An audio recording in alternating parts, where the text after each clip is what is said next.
വാവിട്ട വാക്കും കൈവിട്ട കമന്റും തിരിച്ചെടുക്കാനാവില്ല, ഓർക്കണം. സൈബർ ഇടങ്ങളിൽ മലർന്നു കിടന്ന് തുപ്പുന്നവരറിയാനായിട്ട് നിങ്ങളെപ്പോലുള്ളവർക്കൊരു സന്തോഷമുണ്ട്. ജയിലുകളിൽ ശമ്പളം കൂട്ടിയിരിക്കുന്നു എന്നതാണ് നിങ്ങൾക്കുള്ള സന്തോഷം. അതായത് ഇത് മീനാക്ഷി അനൂപ് തൻ്റെ ഒരു പോസ്റ്റിൽ ഒരു ഫോട്ടോയ്ക്ക് താഴെ വളരെ മോശം കമന്റ് ഒരു സനിൽകുമാർ എന്നൊരു അപ്പാപ്പന് ഇട്ടപ്പോൾ പറഞ്ഞു. അതുമായി ബന്ധപ്പെട്ട് സ്ക്രീൻഷോട്ട് ഉൾപ്പെടെ ശരിക്കും പറഞ്ഞാൽ മീനാക്ഷി പങ്കുവെച്ചുകൊണ്ട് പറഞ്ഞൊരു കാര്യമാണ്. അതായത് സോഷ്യൽ മീഡിയാസിലൊക്കെ നോക്കുകയാണെങ്കിൽ പൊതുവെ എന്താ പറയുക, ഇപ്പോൾ ഈ മീനാക്ഷിയെ പോലെ കഴിവുള്ള കുട്ടികളെ വളർന്നു വരുമ്പോൾ അവരെന്തേലൊക്കെ ഒന്ന് പറയാനായിട്ട് നിന്ന് കഴിഞ്ഞാൽ ഇപ്പോഴും അവര് വളരാത്ത ആളുകളായിട്ട് വ്യക്തിത്വങ്ങളായിട്ടാണ് ശരിക്കും പറഞ്ഞാൽ ഇതുപോലെ അപ്പാപ്പന്മാരും ചില ടീമുകളൊക്കെ കാണുന്നത് എന്നുള്ളതാണ്. ഇപ്പോൾ അതിന് കുറേയൊക്കെ ഒരു എന്താ പറയുക, കുറച്ചൊക്കെ ഒരു നിയന്ത്രണങ്ങളൊക്കെ വന്നിട്ടുണ്ട്. കാരണം കുറച്ചുകൂടി പോലീസൊക്കെ ഇതിനെതിരെ ശക്തമായ നടപടികളൊക്കെ സ്വീകരിക്കും നമ്മൾ അടുത്തിടെയായിട്ട് കാണുന്നുണ്ട്. അതിൻ്റെ പേരിൽ കുറച്ചൊക്കെ മാറ്റങ്ങളൊക്കെ ഇപ്പോഴും വന്നിട്ടുണ്ട്. കാരണം ഇപ്പോൾ സോഷ്യൽ മീഡിയാസ് അക്കൗണ്ടൊക്കെ കൃത്യമായി ട്രേസ് ചെയ്യാനുള്ളൊക്കെ സംവിധാനങ്ങളൊക്കെ ഉള്ളത് കൊണ്ട് കുറേയൊക്കെ ഇങ്ങനെ വിഷം തുപ്പുന്നവരെ കണ്ടുപിടിക്കാനാണ് പോലീസിന് സുഖമായിട്ട് പറ്റും. അതുകൊണ്ട് കുറച്ചൊക്കെ നിയന്ത്രണങ്ങൾ വന്നു. എന്നാൽ പോലും മാറില്ല എന്ന് സ്വയം തീരുമാനിക്കുന്ന ചിലവന്മാരുണ്ട്.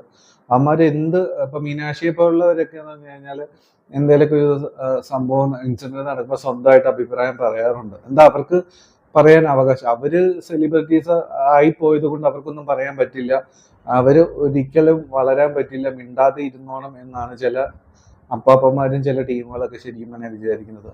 അപ്പൊ മീനാക്ഷി മാത്രമല്ല, മീനാക്ഷിയെ പോലെ തന്നെ എന്തെങ്കിലും ഒരു സംഭവം പറയുമ്പോൾ അധിക്ഷേപം അതുപോലെ മോശം കമന്റുകൾ നേരിടുന്ന ഒരാളാണ് നമ്മുടെ മാളികപ്പുറത്തിൽ അഭിനയിച്ച ആ കുട്ടി എന്ന് പറഞ്ഞാൽ, ചെറിയ കുട്ടിയെന്നല്ല. അപ്പോൾ ആ കുട്ടി ഇതുപോലെ തന്നെയാണ്. ആ കൊച്ചു എന്തെങ്കിലുമൊക്കെ ഒന്ന് പറഞ്ഞു കഴിഞ്ഞാൽ ആ കൊച്ചിന് അതിൻ്റെതായ പക്വതയിലല്ലേ സംസാരിക്കാൻ പറ്റത്തുള്ളൂ.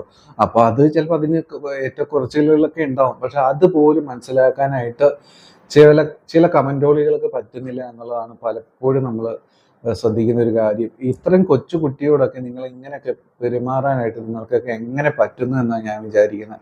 എന്താണെങ്കിലും ഇങ്ങനെ കമന്റ് ഇടുന്നവരൊക്കെ ഓർക്കേണ്ട ഒരു കാര്യമുണ്ട്. എന്താണെങ്കിലും അതായത് നമ്മുടെ മീനാക്ഷി പറഞ്ഞതുപോലെ നിങ്ങൾക്ക് സന്തോഷിക്കാനുള്ള ഒരു വക എന്തെന്ന് വെച്ച് കഴിഞ്ഞാൽ, നിങ്ങൾക്ക് ഇങ്ങനെയുള്ള കമന്റ് ഒക്കെ ഇട്ട് കഴിഞ്ഞാൽ, പ്രത്യേകിച്ച് സ്ത്രീകൾക്കും കുട്ടികൾക്കും നേരെയാണ് ഇങ്ങനെ കൂടുതൽ വരുന്നത് എന്ന് മീനാക്ഷി പറഞ്ഞ എത്രത്തോളം സത്യമാണ്. നിങ്ങൾ സോഷ്യൽ മീഡിയാസ് യൂസ് ചെയ്യുന്ന ആളാണെങ്കിൽ നിങ്ങൾക്ക് അത് മനസ്സിലാക്കുന്ന കാര്യമുള്ളൂ. അപ്പോൾ മീനാക്ഷി പറഞ്ഞതുപോലെ ഇങ്ങനെ ഉള്ളവർക്ക് ശരിക്കും പറഞ്ഞു കഴിഞ്ഞാൽ വളരെ സന്തോഷിക്കുന്ന ഒരു കാര്യമുണ്ട്. അതെന്തെന്ന് വെച്ച് കഴിഞ്ഞാൽ, ഇപ്പൊ ശക്തമായ നിയമങ്ങൾ ഉള്ളതുകൊണ്ട് ഒരുത്തിനെ പിടിക്കാനായിട്ട് ഒരുപാട് വില എവിടെ പോയി ഒളിച്ചാൽ കണ്ടുപിടിക്കുക തന്നെ ചെയ്യും. അപ്പോൾ സന്തോഷിക്കാനുള്ള ഭാഗ്യം എന്താണെന്ന് വെച്ചാൽ ജയിലിൽ പോയി ഇപ്പൊ സാലറി കൂട്ടിയിട്ടുണ്ട് ജയിലിലുള്ളവർക്ക്. അപ്പോൾ സാലറി കുറച്ച് കൂടുതൽ കിട്ടിയ സുഖമായിട്ട് നിങ്ങൾക്ക് ജയിലിൽ കഴിയാനായിട്ട് സുഖമായിട്ട് പറ്റും. അതാണ് ഇങ്ങനെയുള്ള ചില അമ്മാവന്മാർക്കും ചില കമന്റോളികൾക്കും കൊടുക്കാൻ പറ്റുന്ന തക്കതായ മറുപടി എന്ന് പറയുന്നത്. എന്താണെങ്കിലും ഇതൊന്നും ഒരു ശരിയായ നടപടിയല്ല. നമ്മുടെ കുട്ടിക്ക് ഒക്കെ ഇങ്ങനെയുള്ള അനുഭവങ്ങൾ ഉണ്ടായാലേ നിങ്ങൾ പഠിക്കൂ എന്ന് ഇങ്ങനെയുള്ളവരൊന്നും വിചാരിക്കാനായിട്ട് നിൽക്കരുത്. സ്വയം ഒന്ന് മനസ്സിലാക്കി ഒന്ന് തിരുത്തിയാൽ ഇവനെ പോലെയുള്ളവന്മാർക്കൊക്കെ കൊള്ളാം എന്നാണ് എനിക്ക് പറയാൻ പറ്റത്തുള്ളൂ.